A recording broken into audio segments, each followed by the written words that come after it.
Good morning, Houston. Welcome back to the Patriots Den Radiodabang. I know y'all are all excited. Y'all are all happy to be here. Thank you. Thank you so much. Thank you. I am Patrick Prudhomme, your host, and I'm here with my amazing, my wonderful, intelligent, very opinionated co-host, Brian Fuentes. Exactly. The one and only. It is good to be back to that weekly grind. We had a big break. We were like one every now and then, but no, we're back. We're back. And it's good to be back. We're back. Next week, we'll see what happens. But this week, we're here. This week, we are here. A lot to talk about. Let's take a look at a review real quick. Friday, so, we all had the Patriots Den on Thursday. Woohoo, woohoo, woohoo, woohoo, woohoo. Clap it up.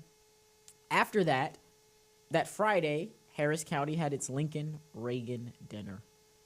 We got to see. I was in attendance. I got to see the wonderful, amazing Greg Abbott, the greatest governor in the country. I got to meet Lieutenant Governor Dan Patrick, the greatest lieutenant governor in the country. Mays Middleton, who's running for Attorney General. Paul Betancourt, we all know him, fighting property taxes down there in Austin. Riley Gaines, I think that's her name. Yeah, the swimmer. Swimmer. Yeah. She spoke as well. Great event, amazing turnout. Got to see some familiar faces, unfamiliar faces. A lot of mingling, a lot of shoulder rubbing. We love to see it. Brian, how was your weekend? It was pretty good. I went to Dallas this weekend, so had some fun. Visited some old friends. Thankfully it was pretty calm when I was up there. A lot of heat though. It was decently hot, unfortunately, but as long as you're hydrated, it's not really that big of an issue. Right. So yeah, I had my fun, little relaxing break while I was up there. Enjoyed the trip. Other than that, nothing too big. Nothing as big as a dinner like that, though, I'll tell you what. Yeah. Well, or maybe it wasn't Friday, because the No Kings protest happened after that. Did we talk? I'm so confused. I think we chatted on the phone a little bit before the show. But yeah, it was this weekend. So what did we talk on the show last week? Did we talk about the No Kings Pro? No, we talked about the Los Angeles protests that were happening. We never covered the No Kings because they haven't happened yet. They hadn't happened yet, but the protests in Los Angeles were still happening. Yep. Okay, well, folks, that wasn't on the agenda to talk about. That to the agenda today, and we'll talk about the No Kings protests. Hey, look at how that worked out. On the fly. Less time to talk about your topic. What topic? Folks, let's all address the elephant in the room quickly, and we're gonna move on quickly.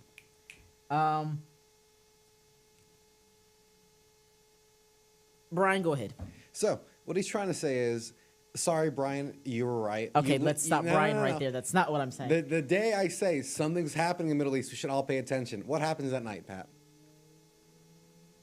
Israel bombs Iran, and now we find ourselves in a particular situation. My stance on it is clear. I do not want a war, and I don't want to fight another foreign war. Let me be very clear with this, though. Just because someone says that they're anti-war does not mean that they are anti-Semitic.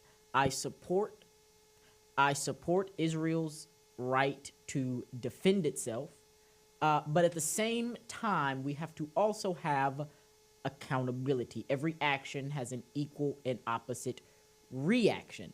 And so I think that we need to handle this situation with a cool head. People on social media, we don't know, the tactics of war and these things. We voted in President Trump. He said he would be the pro-peace ticket. That's still on his page, still on the GOP page. Picture of him and J.D. Vance, the pro-peace ticket. And I hope that he can uphold that promise that he made to his voters like me, who voted him in because I believe that he will be pro-peace and will not get us into another foreign war. Yeah, so my point of view is a very interesting one, as me and Mr. Prudhomme like to debate outside of the show and in the show, as it turns out every now and then. So, I do agree with you. Anti-war, we have no place to be in a war. I mean, the Iraq war cost us trillions of dollars, and I mean, look at us now. We're in debt. We could not have afforded that war, and where is it now? I mean, is Iraq any better than it was 20 years ago? Is Iraq of any use to us now? They had weapons of mass destruction, Brian. Did they? Bush told us. It was Bush. And how many did they find?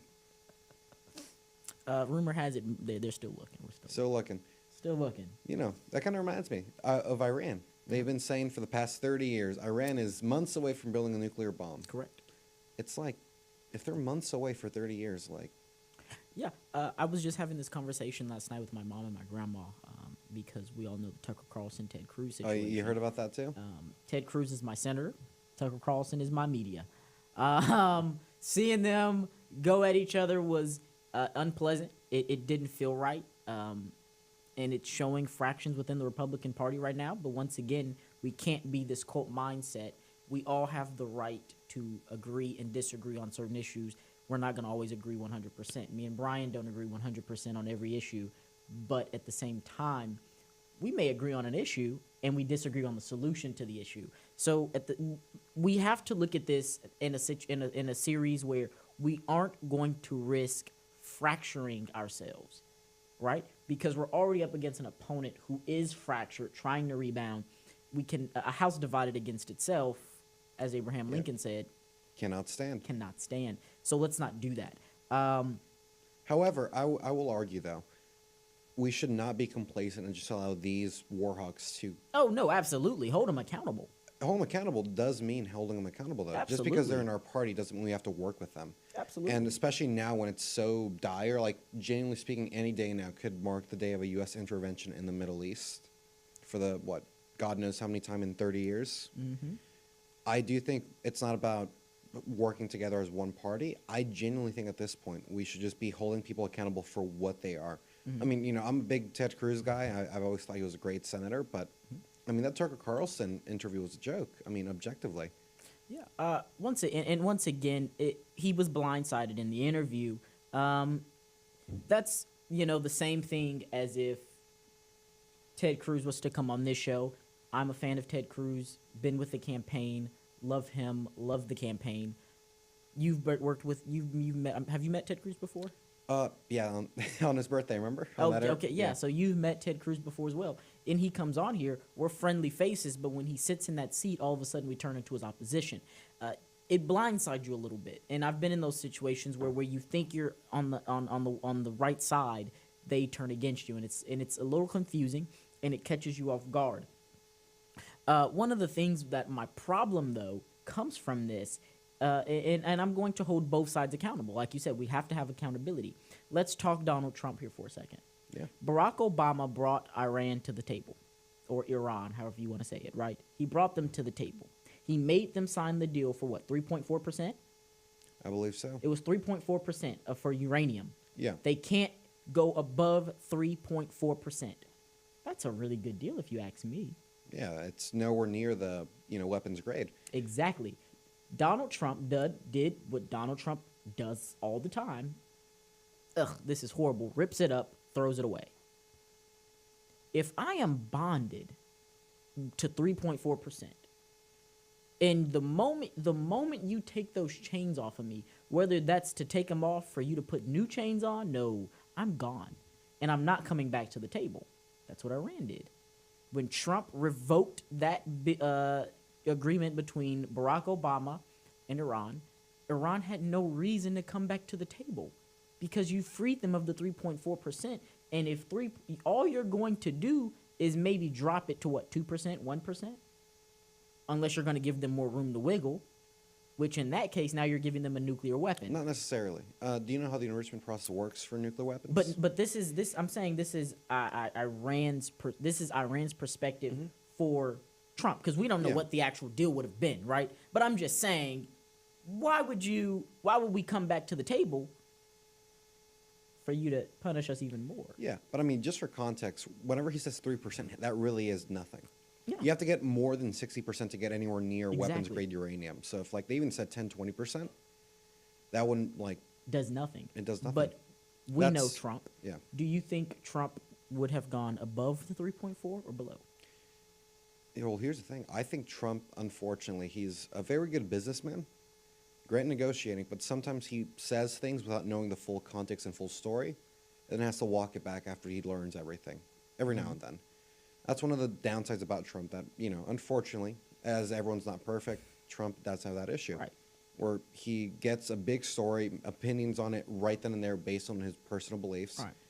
And if the facts come out and he's wrong, Yeah. every now and then you might get him to say, "Oh, sorry, I was wrong." But every now and then he also just sticks to his guns. Good for foreign policy every now and then, because it means, hey, America first. Right. We stand on business. But for some like stuff like this, where like the details aren't clear immediately, it can put us in very dangerous positions. For example, we have Trump on social media saying we're going to go to war with Iran if they don't do what we want them to. Unconditional surrender. Right. That's not. And what a lot of people because I posted on my social media platform. I posted on Twitter, and I said what happened to the pro-peace, anti-establishment Donald Trump. America first does not mean joining into senseless new wars. I'm sure Bush and Obama are pleased. Now that post, what did I just do? That post got in a nice amount of attention. A nice amount of attention, as you can imagine. Let me read you the number here. We're sitting at 6,395 people that have seen it. That's besides the shares, the comments, and all that. And one of the things that kept being said was, you don't know more about this situation than Donald Trump. You don't know more about war than Donald Trump. Folks, Donald Trump is a businessman, not a war veteran. He's not a politician. He's not the establishment, which is why we supported him. That's why we put him in office. If this was anyone, Donald Trump has not been in the policy scene like that for war and things of that nature. He's been in the policy scene for business, taxes, the economy, sure. But he has not been in the scene for something such as a widespread war that has been around for hundreds of years. Iran, or Iran, whatever you want to say it, they have been at war for over 200 years. It's a country built on blood. Am I wrong? So, Trump and me are both sitting here with a pretty good knowledge of what's happening, right? Everything Trump knows about this situation on a flat surface is what everyone else knows, if you do your research. But here's the problem. A lot of people like to come into our comment sections, and they haven't done their homework. You got to do your homework, right? You can go in class and sit down and do that, but until you can put in the hours and the time behind the scenes on certain events, looking at the numbers, looking at the statistics, looking at the history, a lot of people don't like looking at the history, then you can say, okay, maybe I do kind of understand what's happening. I don't know everything, right? Brian knows a lot more about Israel and the Iran conflict than I do. He has studied that. That's his realm of study. I've looked into it, and I've put some hours into reading it, especially since this event has occurred. But no one is going to claim to know everything about it. Exactly. No one. But what I can tell you is the American men and women should not have to put their lives on the line for a foreign war that does not pertain to America first. But the moment Iran decides that it wants to hit an embassy, the moment Iran decides that it wants to hurt a civilian, and you don't even have to kill the civilian. You can sprain its ankle. I want Trump to push as many buttons as all 10 of his fingers can hit at the same time. But until then, we have no reason to get involved in this situation.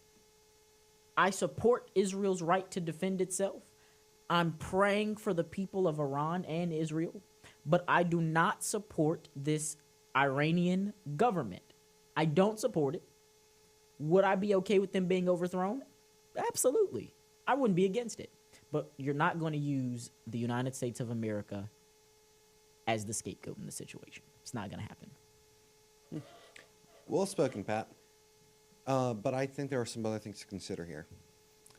First of all, I would start off with the state of Iran, as it currently stands, is surprisingly decently peaceful when it comes to foreign policy. I want you to guess how many of its neighbors you think Iran, the current government, the big bad in the region, has invaded since they took power? 0. How many has Israel invaded in the same time? Countries or individual raids? Countries. I'll give you a hint. They invaded Syria just a few months ago. 6. Probably. Point is, it's more than 0. Yeah. So when we come to we like look at just numbers purely, like ignore like feelings about the situation. Mm-hmm. I mean, first of all, who attacked who first here? And before you say, oh, it's because Iran's gonna get nuclear. No. Oh. Israel attacked Iran first. It was a preemptive strike. Yeah, they Pearl Harbored them effectively. They surprise attacked their military facilities so they couldn't attack back, just like Japan did to us back in World War II. But, you know, the response I've been, because obviously you and me talk a lot with people in this circle, a lot of people in the right wing say, oh, we can't let Iran have nuclear weapons. Yeah. As I said on the show last week, why not? Israel has nuclear weapons, and they, you know, play around like the kid who can hit you, but you can't hit them back. Whether it's because they have their own nuclear weapons or because they have America backing them, and, you know, oh, one American gets hurt, now you have the biggest military on earth about to fight you. Mm-hmm. That alone, I disagree with. I think right now we should have a lot of caution. Even if Americans do get hurt, I do think we should have caution and restraint because of a fun thing called a false flag.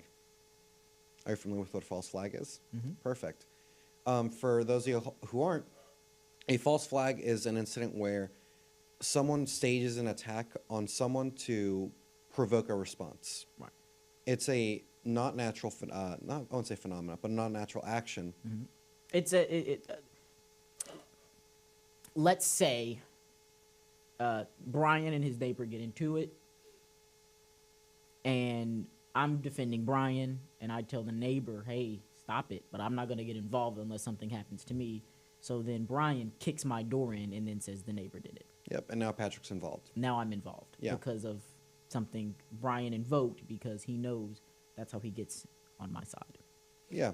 And unfortunately, the Middle East has a long history of these kinds of events where, you know, false flags do occur. And once again, I think right now is a great time to exercise caution, just given who's involved. I mean, the Mossad and CIA are known for their intelligence operations, both foreign and domestic, and I think it's the best thing for us to just not rush into anything. Mm-hmm. I'm not saying we should have our hands behind our backs and just let ourselves get hit. We should defend ourselves, but at the same time, we shouldn't just, you know, attack Iran or Israel with all our, you know, fury just because one of our people got attacked. Right. We are evacuating people from Israel, so right now there shouldn't be any Americans in either country. And if Americans stay back, we should keep in mind why are they staying back, and at that point, would that warrant a national response? For example, I think if you would agree, if Americans stayed back to fight for Israel, we shouldn't have America jump in if they get hurt. Right. They decided to stay. They knew the risk and the danger, and they shouldn't be used as an example for the rest of us to go in and send our, you know, sons and daughters to go fight in a senseless war in the Middle East. Mm-hmm. One of the things that really scares me with that is, like you said, what if somebody decides to stay back? We have members of Congress. Once again, I'm going to continuously say this because, oh my God, he's switching sides. He's anti-Semitic. I'm not. But at the same time, I'm America first. America first. It's America first, right? If I say that I don't believe in reparations, does that make me anti-black? No, it just means I have a little common sense and I care about the economy in my country. Ted Cruz, my senator, my favorite Texas senator, love him, he's great, amazing, said something that I don't agree with. Oh my God, I know, right? Clutch your pearls. This was on the Tucker Carlson podcast. Yep. I came into Congress 13 years ago with the stated intention of being the largest defender of Israel in the United States. That is a senator, ladies and gentlemen. American senator. That is an American senator who had a stated intention of being the largest defender of Israel in the United States. Folks, we don't need defenders of other nations in Congress right now. We need defenders of the United States in the United States Congress. Amen. Which is now why I wish Tucker Carlson would have asked the question. So if it came down to it, the American people or Israel, who are you picking? You would have gotten a non-answer. I think that's. It what would have been. happened. Well, let me tell you. I personally think that Ted Cruz and Tucker Carlson, and it ended in a tie because there were some questions Tucker Carlson asked. I was like, that was stupid. But at the same time, he asked some really good questions, like the question of the population of Iran. Like that doesn't matter to me. I don't know the population of the United States of America. So, right? You didn't. That was one of those gotcha clip farming moments that he had right there. Congratulations, Tucker Carlson. But we have a lot of people saying America first, but when it comes down to actually putting America first, they don't want to do it. They don't want to do it. And once again, I support Israel's right to defend itself. I believe that, but America is not the protector of democracies around the world. Yeah. And nor are we the establisher of democracies around the world. We can't afford it. And We frankly, can't. even if we could, I don't think we should We have. should. We're in debt. We can't control our own borders. Why are we trying to handle the borders over there? Not even just the borders, our own cities at this point. But we can't control what's happening within our own borders. Why would we? And that's what bothers me. And there isn't anyone who can sit there and give me an actual quote-unquote reasoning behind this. Ted Cruz liked to use the Bible verse, those who bless Israel will be blessed, those who curse Israel will be cursed. Yes, the land of Israel. Do you truly believe the people that live in Israel now are the same people that lived in Israel then? No, of course not. So, once again, give me chapter and verse. I want everything. I want the context of that verse. When you look at the context of that verse, it has nothing to do with it. Yeah, we'll do a little Bible study. Right. But once again, that's where we are. And this is going to, this almost made me move into a different segment, is a lot of people like to take scripture, Christians and non-Christians, use it out of context to use it against other people, which makes absolutely no sense, right? When there's the No Kings protest, the amount of scriptures I seen on signs at the No Kings protest was utter ridiculous. First off, most of your scriptures were out of context. And then on top of that, people love to use scripture, especially the left. The left loves to use scripture until it's time to talk about abortion. Oh, my bad. I wasn't supposed to say that. Uh-oh. We love to use scripture until it's time to put it in its full context. You know, their favorite theologian, you wouldn't believe this, is Google. They put in which verse backs up what I think. And that's as far as they get to learning about it. I was debating with someone the other night, not yesterday, but the night before that. And we were talking about, is gender dysphoria a mental illness? Yeah. They said no. I said it is. And they agreed with me. But then they went on to say, but you're a Christian. How could you judge someone? I say, show me in the Bible where it says, do not judge. And we all know what scripture they pulled up. Yep.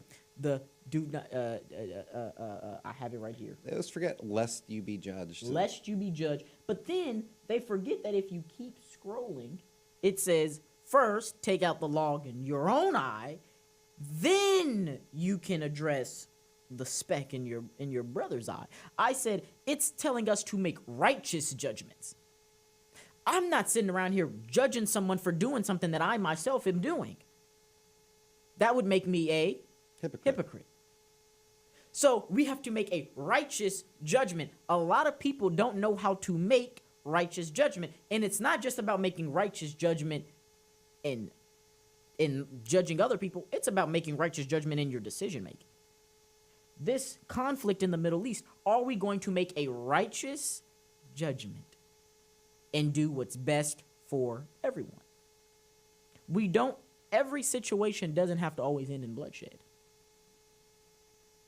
It doesn't always have to end in bloodshed. And the fact that foreign governments and foreign entities can intertwine with each other all over this world to create the outcomes that they want, that's dangerous. That is very, very dangerous. Kash Patel just dropped out. We saw what the Chinese government did in the 2020 election. They had fake mail-in ballots with IDs for Joe Biden in the 2020 election. The FBI just dropped that information. We're in a situation, we got to be making a judgment that makes sense. If a foreign government can create fake ballots in your elections, is everything okay? No. Not at all. Ryan? Yeah. I mean, just to, I guess, move on to the next point, I would just exercise caution. Yeah. You know, I mean, this is general advice, not even just for the current Israel situation. Right. Yeah. Frankly, I mean, I think everyone should read the Bible more. I mean, really know the scripture. I mean, not even just for political, but I just think reading scripture is always something one can do. And if you've read the Bible already, I mean, it doesn't hurt to do it a second time. Read it again. Exactly. Especially if you plan on walking around quoting it and using it. A lot of times, the same person I was debating, he grew up in a Christian household, but he's no longer a Christian because he said, "Hey, scripture was used against me," right? If you're going to be religious in any context, whether you want to be a Muslim, Jewish, Christian, Hindu, whatever you want to be educated on it. When someone comes to you and asks you a question about your beliefs, can you stand on it? Exactly. I mean, that's the thing. A lot of people say Christian household, grew up Christian, but that really doesn't mean anything. It just means that, oh, yeah, we went to church on Sunday every now and then. Yeah. Did I read the Bible? Did I ever engage in frequent prayer? No. No. That's for the tryhards, you know, the people who actually commit to it, which is the issue nowadays. A lot of people see the bare minimum as the standard, and they get surprised when their faith isn't strong enough to, you know, last years or decades. But it's a situation, man. Right. I mean, that interview with Ted Cruz, genuinely, I mean, I think that has done the most damage to his career. Yeah. Out of any other thing. Forget Cancun. This right here makes me go, And I haven't even watched the full thing yet. Yeah, I mean, and I'm already like, Have you seen the APAC clip? Yes, where it's separate. Which me personally, I'm okay with you getting money from people. That's perfectly fine with me, right? That's how politics works. That's the game of politics. Lobbying and such. Lobbying. That's how it works. But be honest. That's all I'm asking. Is if your constituents want to know where you're getting your money from and what you're going to use it for, just be honest with them. Yeah, I mean, I don't care who you're getting it from, or but just be honest. Yeah, I mean, don't lie about it. That's the thing what Tucker was saying. He was like, "Hey, just report it as is. Yeah. Like, you don't. Why hide it? Why say that these people aren't foreign lobbyists when they clearly are?" And it's just seeing Cruz stumble on that issue, like, "Oh, but it's okay because X, Y, Z," and then he doesn't give a clear answer ever during that speech. It's like, wow. You know, I thought Cruz was one of the good ones, and then here he is just acting like any other politician, avoiding the question. Most of them, Democrats and Republicans, get money from AIPAC. And once again, AIPAC was very helpful in this last cycle in getting rid of a lot of members of the squad. They were very helpful with that. They got rid of Cori Bush. They got rid of Jamal Bowman. AIPAC played a role in that. So Yeah. thank you to AIPAC, right, for doing that. I'm not going to sit here and say that AIPAC is just this all evil thing. No, they actually are. They find some very moderate Democrats and help put them into Congress to get some good legislation passed. So, hey, go for it. Just be honest when, we're asked, do you take money from X, Y, and Z? Okay, what are the goals of X, Y, and Z? Exactly. Okay, why do you take the money from? That's all we're I asking. mean, if their goals are as good as you say they are, why hide it? Why hide it? Yeah. And I mean, I might disagree with you on the validity of AIPAC. I'm a big fan of Thomas Massey, so there's probably a little disagreement there. But I haven't really looked into him, but yeah. I mean, I just like him. He's a rare kind of politician. He doesn't take money from people like that. He's a lot more grassroots from what I've seen, and I respect that, frankly. Yeah. But I guess to jump onto an issue that isn't this. I mean, we'll keep at it. Really. And how a lot of it's not the same topic, but it moves us a little bit. With a lot of people seeing what's happening in the world, the border, the chaos, the destruction happening in a lot of Democrat cities, the Israel situation, and seeing how both parties are reacting, you're starting to see a lot of people switch parties.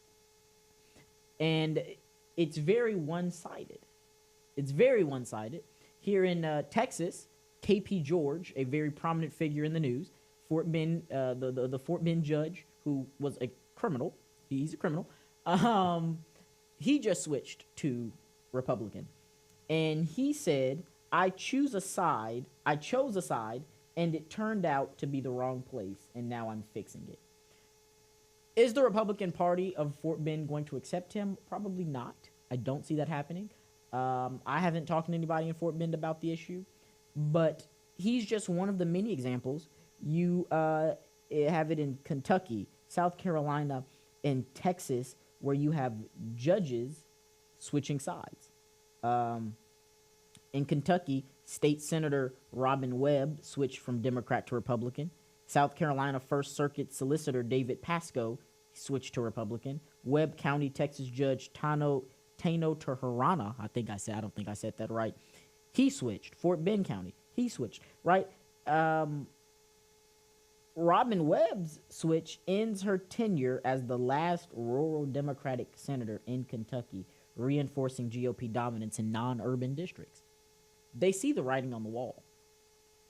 And they see that the lies of the Democrats is starting to make it crumble from the inside. They're starting to see that the party is going... I'm not sure if you saw it, but the Democrat Party is about to be bankrupt. Funny, after the USAID got shut down, the Democrat Party is now saying, wait a minute, we don't have any money. Oh, it's... I'll let you finish your point, but I found something very interesting when it comes to money in the Democrats that I was doing some research into last night. Go ahead. Oh, so, I mean, as you're familiar with the No Kings protest, I don't know if you've seen these videos where there's professional protesters, people who, like, block out right-wing media, small journalists at these protests. And this one journalist specifically did research into these people. Not to dox them, but rather to see where they are. And he found something interesting. A lot of these protesters have been hundreds of these left-wing protests, fighting for all different kinds of issues. A by-the-book professional protester. They've been at hundreds of these things. But there's one thing that was very interesting.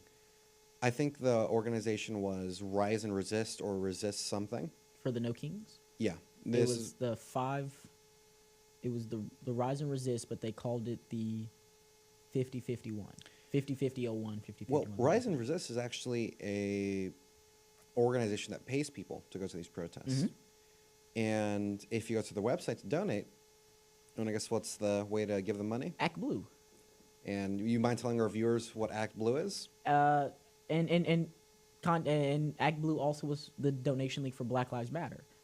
Act Blue is like the Republicans is it Win Red for us? I think so. Win Red, yeah. Act Blue is the Democrats. That's their donation. Yeah. So you have Win Red for Republicans and then Act Blue for Democrats. Yeah. So all these protests were, one way or another, being funded by the Democrats. Yeah, the Democrat Party. And then you have 50-50-01, who they named it 50-50-01 because 50 states,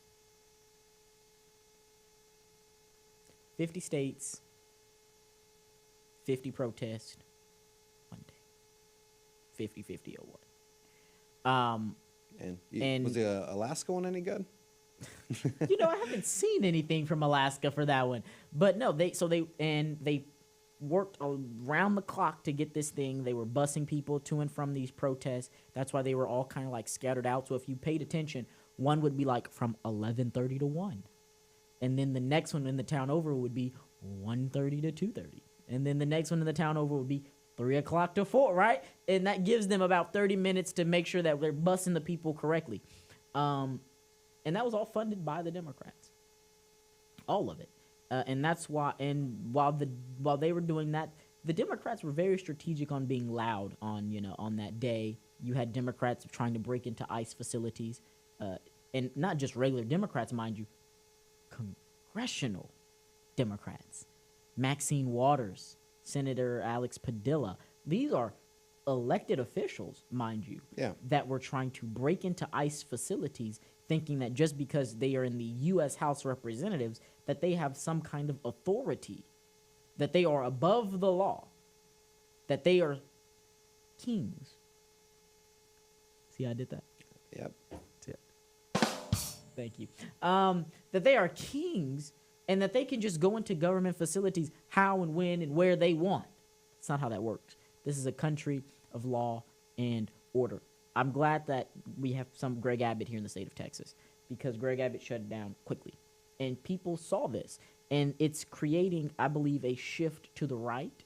A lot of people would say no because no one's going to vote for Donald Trump. Donald Trump's not the candidate. Donald Trump's not the candidate. So not only do we no longer do they have that weaponization of media against Trump because he won. We now have a different candidate as well.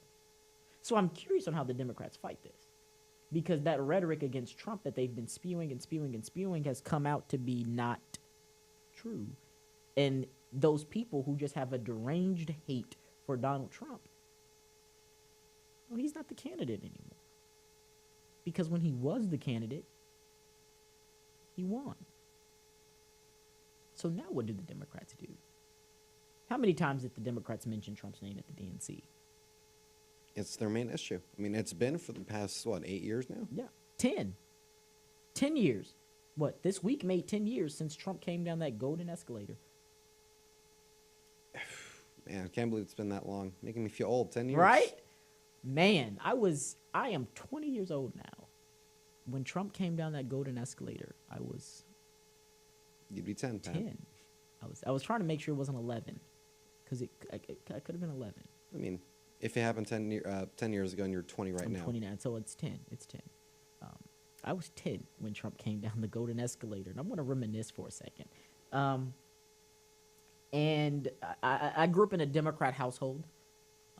I vividly remember both of Barack Obama's election nights. Vividly remember them. But when Trump came down that golden escalator, we watched it. It was a surreal moment for a 10-year-old black kid watching the news. I see this guy come down this golden escalator, and I go, that's pretty cool. This guy's pretty tough guy right here. I like this guy. Not really knowing much about politics. And he comes down the golden escalator. He gives this speech using words that a 10-year-old does not understand. I'm watching his debates, and I'm going, I don't really like this Hillary Clinton girl. I'm not a fan of hers. Bernie Sanders, I don't like. He scares me. I was scared of Bernie Sanders. I was like, I don't want him either. Come on, he's like a fun old grandpa. What's scary about him? I'm 10, and he's going, free better go, and I'm like, I don't know what that is. I'm scared. And I'll never forget Halloween. I told my mother I want to be Donald Trump for Halloween. She goes, Donald Trump? What are you talking about? And so we get a Donald Trump mask. And I don't wear a suit. I wear a makeshift Make America Great Again shirt. So my mother goes to Walmart. She buys a white shirt. And she buys, the iron-on letters. And she irons on it on the front, Make America Great Again. Irons it on. And then on the back, she put Trump 2016. I still have the shirt. The letters have pretty much fallen off. You should frame it. It says like AK, Erica, Eat, Gain. Like it. Frame it on your little office. Be like, this is where it all started. This is where it all started. I have the pictures we're gonna put the pictures up next week, folks, so y'all can see me. And I'll never forget election night. Which one? 2016. 2016 election night, baby. I was excited. I had on my shirt. I don't know the difference between Republicans and Democrats at this time. All I know is that Trump was gonna beat Hillary Clinton. That's all I knew. My grandmother was like, he's gonna win. Everyone was like, he's not gonna win. She was like, he's gonna win. And we watched as the results came in. Doom, doom, doom, doom, doom. And they announced Trump won. And I jumped up and I did like a little dance. And I went to school the next day with that same shirt on. I didn't bathe or nothing. I just went to school with my Trump shirt on. And I had a teacher that just, she was not happy. She was not happy. But it's been 10 years, Brian. Yep. 10 years of making America great again. Which is why MAGA is much bigger than Trump at this point. MAGA is a movement. MAGA is a base. And MAGA is going to be around for a very long time. Past Trump. It's going to be here for a while. I would just say be careful. That's really my only thing I'd say to the viewers with MAGA. I mean, unfortunately, we saw with this administration, a lot of establishment people who were supposed to be kicked out were incorporated. I mean, you see, Marco Rubio has no place in MAGA, frankly. Well, MAGA is not in D.C., though. MAGA's not in D.C. MAGA's with me. MAGA is with the table that I sat with at the Lincoln Reagan dinner. MAGA is with the voters. You can get appointed to a position, that's fine and dandy, but if you have to rely on the MAGA base to vote for you to win, Paul Ryan just recently did an interview and they asked him, why won't you run for president? He said, because I didn't support Donald Trump. And so right there, that's 30% cut off the top. Already, immediately, 30% cut off the top for me. But that's the truth. The MAGA base is so strong that a lot of people are making their decisions on whether or not they want to run based on Trump's endorsement. He's a kingmaker, Yeah. whether they want to admit it or not, but he's a kingmaker. But I mean, for how much longer? I mean, I don't want to be the doom and gloom, but I mean, he's... Well, he doesn't. That's why I said he doesn't have to do anything now. He doesn't have to endorse you. If you can align yourself with that base, and we go back and we see, okay, you didn't trash talk him, you've been around for, okay, we got you. That's really all it is. It's not even that he himself has to endorse you. He has just rerouted the views of the Republican Party to where if you don't align with the view of that 30%, then you're probably not getting in. But what does MAGA mean anymore? I mean, I'm not... Like I said, I'm just here to be the little devil's advocate. Right. I mean, look at 2024. Unfortunately, or you can say this is the reason we won the election, or you could say this had no impact on us winning at all because it was Kamala Harris. We became a big tent movement. So when you look at 2024, are we looking at the primary or are we looking at the general? General. You can't do that because general election is a brand new ball game. Now we're looking at, can the person bring in all these different bases, which is what Trump did. You have to remember, Kamala Harris wasn't a good candidate. Trump was able to bring in and bring forth issues. MAGA comes in at the primary. MAGA comes in at the local, right? Not the mainstream general election for president, but it affects everything else down ballot. What do you mean? Tim Sheehy, senator for Montana, unseats a Democrat who's an incumbent who's been an incumbent for a very long time. How did he do it? He had a firebrand base around him that's fired up about politics. That's the question. Can you get out the vote? Donald Trump managed to get out the vote. So MAGA became a firebrand simply because we were able to get out the vote on traditional conservative big tent values. MAGA did become big tent. And MAGA knew no color. It knew no simple set of ideas. It opened itself up into just trying to make America work for the individual and not necessarily playing some kind of partisan politics, but it just was an idea that makes America work for you, the individual, which is why we were able to see Democrats come to MAGA. Robert F. Kennedy Jr., Tulsi Gabbard, these people, they came to MAGA simply because it was an individual idea movement and not this labelistic movement that was going on. People like Paul Ryan, who are establishment and are against an individual's right. And in reality, they call themselves small government, but the government continuously got bigger under them. That's what MAGA is. So, what about for us who already were MAGA? Not even those who came in. I mean, people who have been supporting for the past 10, 8 years. And they look at what Trump has done. They voted for Trump to be anti-war, get all these things done to make the country better. And they look at today. We're on the verge of war with Iran. Tax on tips is stuck in the water, effectively. I mean, there's a small chance or a decent chance it might not even pass anymore, and it might just be overtime only. And at the very best, we would just get no tax on tips federally. That's it. It would be a deduction from your federal income taxes. You know, that's very far from zero taxes on tips and overtime that we were promised during the election. We have no border wall.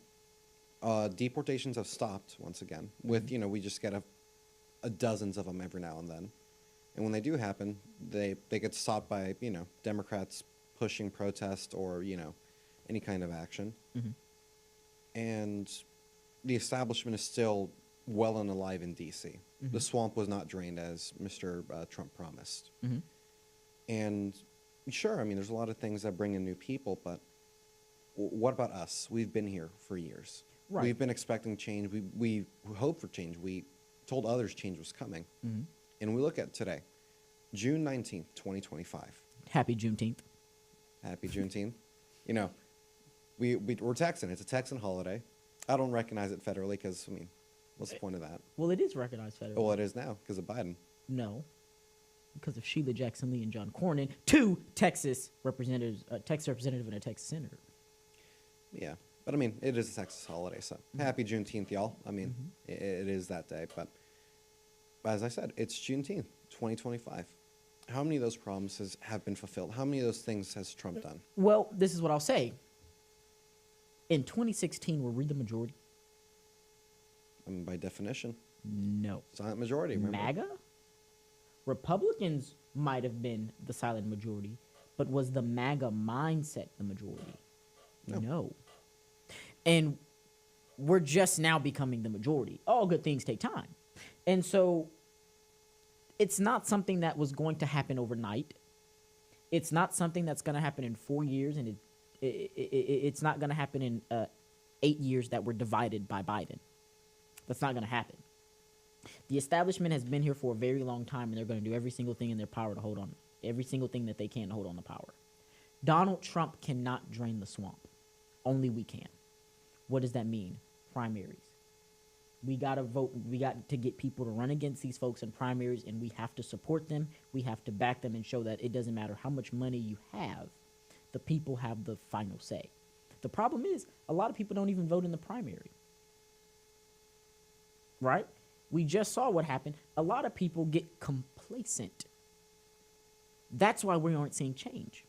They vote Trump and they're like, oh, good enough. Right, for me, that's 4 good years. enough. Right, and that doesn't work. Especially now, you have a Republican House, Republican Senate, Republican Supreme Court, Republican President. The average person is going, oh, the Republicans are going, oh, we're good now. No. We still have to vote to keep these people in because it only takes one person to win their election and everything crumbles. The Senate is what, 51-49? Yeah, basically. One person loses their election on our side. 2. VP would break the tie. Rhinos.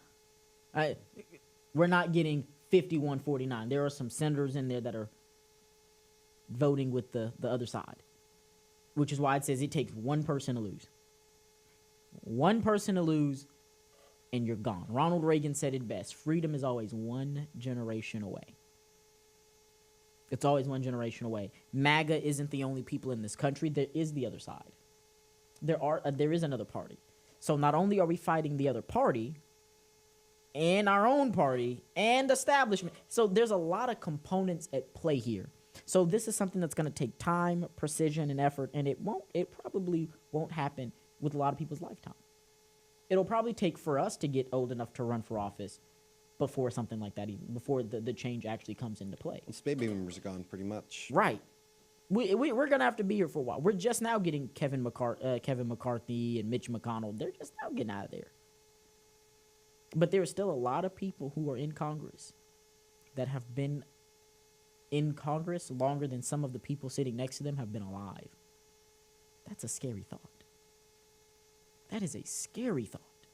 That there are people in Congress right now that have been in Congress for so long that they've been in Congress longer than the person next to them has been alive.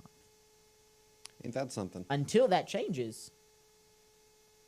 But that's a lot. Trump can't just kick you out of Congress. Because if he could, there would be a lot of people getting kicked out of Congress. So it takes us to get out there, make noise, and vote and get these people out. It comes with term limits. But a lot of the people that said that they were going to bring in term limits, they themselves have stayed past the term limits that they have suggested. So it's one of those things where this isn't going to be overnight. It's going to be an uphill battle. It's going to be a fight. You mentioned deportations. I'm glad you mentioned that. Bill Clinton, 12.3 million deportations. Bush, 9 million deportations. Barack Obama, 4 billion deportations. Trump right now in his term, 1.2 million deportations. That's not on top of the amount of deportations that we're seeing done, self-deportations. We're seeing millions of people self-deport. They're just leaving. Yeah, and aren't border crossings down like 96%? Exactly. Or Border something? crossings are down 96%. So if we were to do the math per capita, I don't know what that would be. I think Clinton still ranks everyone with 12 million deportations. But Trump has only been in for not even a full year. He's already 1.2 million. Barack Obama was at 4 million in 4 years. So Trump's on track to surpass that. But then it dropped because border crossings went down, self-deportations began to happen. Right? So all good things take time. I mean, what about immigration then? What do you mean? Legal immigration. I mean, I'm not sure what the number of legal immigration is right now. I'm not sure if it's up, if it's down. I don't know. well, I mean, you could argue that Trump's in favor of it for high skill labor. Yeah, Would you say that? he's in favor of the guy's not anti-immigration, and I know a lot of people are mad at because he's technically in reality. I was talking to somebody. I say him and Bill Clinton, they're starting to look alike when it comes down to this right here, because he's not against immigration, and a lot of people, you can't put Trump's views in a box. Trump created a new set of politics called Trumpism. He's left-winged on this, right-winged on that, in the middle on this. You can't figure him out, is what I'll say. Yeah. He's very unpredictable when it comes to, I wonder what his views are on this, quote unquote. And that's one of the benefits, I'd say. That's one of the benefits. But we just kind of have to see, folks. It's that time. That time. It's that time. I love this song. You know what it's missing? A little bit of kazoo. That's all that it is. It's a little kazoo.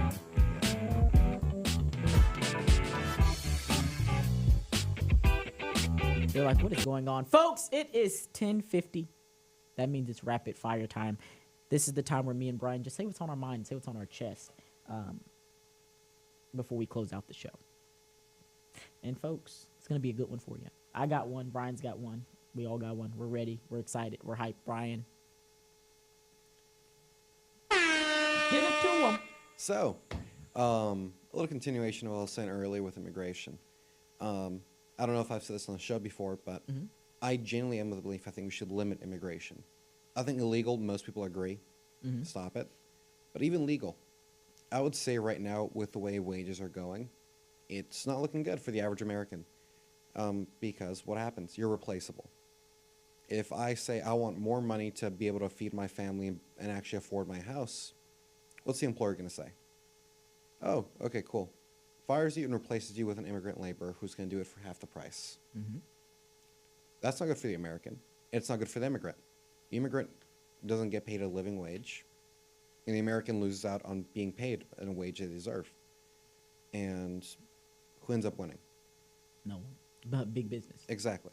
GDP goes up, number goes up, but do we see improvement in our day-to-day lives for the average American? Looks good on paper, but in reality. Exactly.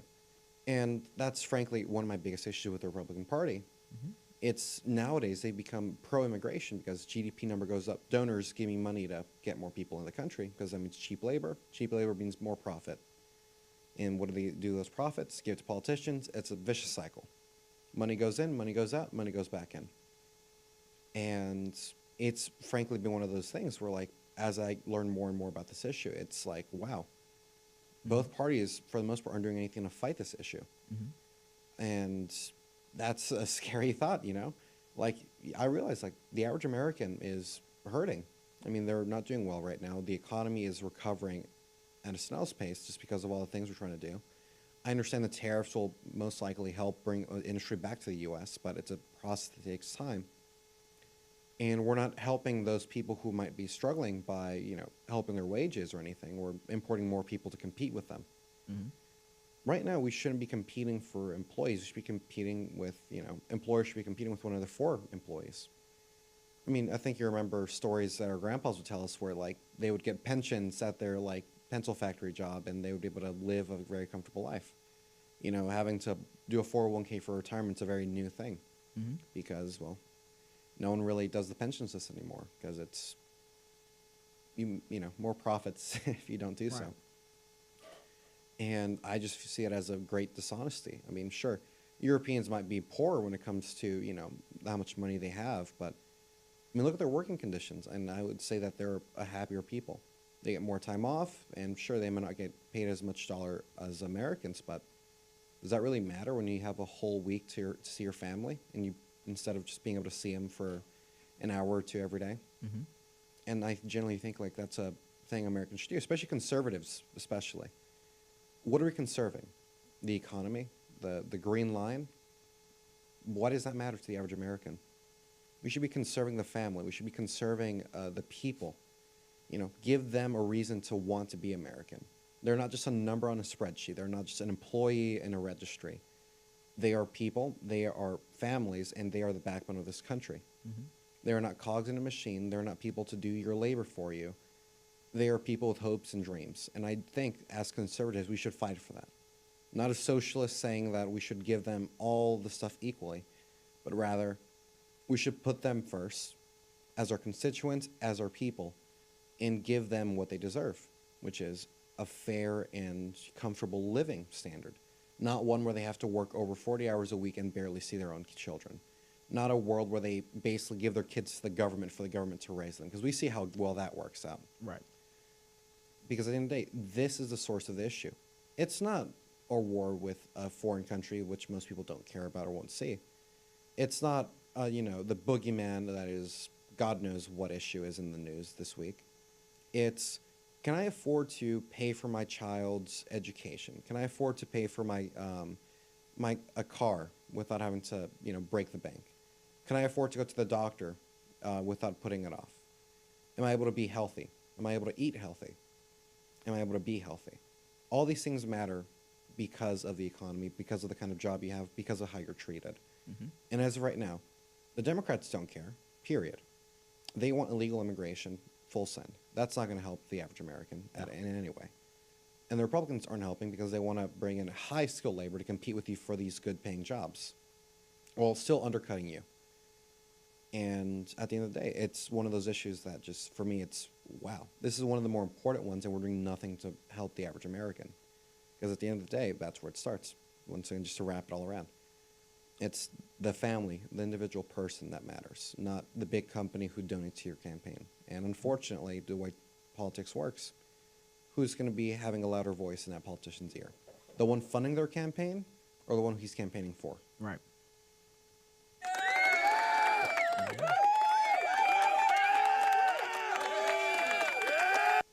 There you go, folks. That's he's right. He's right. It goes back to America first. America first means Americans first. When we start putting the people first. I'm gonna kind of switch gears here for mine. We are months away from midterms. It's almost here. Over a year. It's here. Midterms. The campaign season has started. Candidates have already announced that they're running for things. Candidates that haven't announced, you kind of can look at them and go, he's going to run. Right. The Democrats are already strategizing on how they're going to win in 2026. With what money? Exactly. What money? Right. Republicans. The Democrats don't have the money. We won last time in a landslide. We have the momentum. Don't let it go. Go attack now. Now is the time for us to get boots back on the ground. July 10th, I'll be speaking at the Galveston Pachyderm Club, and I'll be sending them this message right here. Don't get complacent. Yes, we won the presidency. Yes, we won the House. Yes, we won the Senate. That was the 2024 election. Okay, what are we going to do in the 2026 election? Are we going to win the House and the Senate again in the 2026? Or will we be complacent, not get out and vote, and allow the other side to win? And now Trump has to fight an uphill battle and basically deadlock the government. If you want to see change, you have to continuously go about it.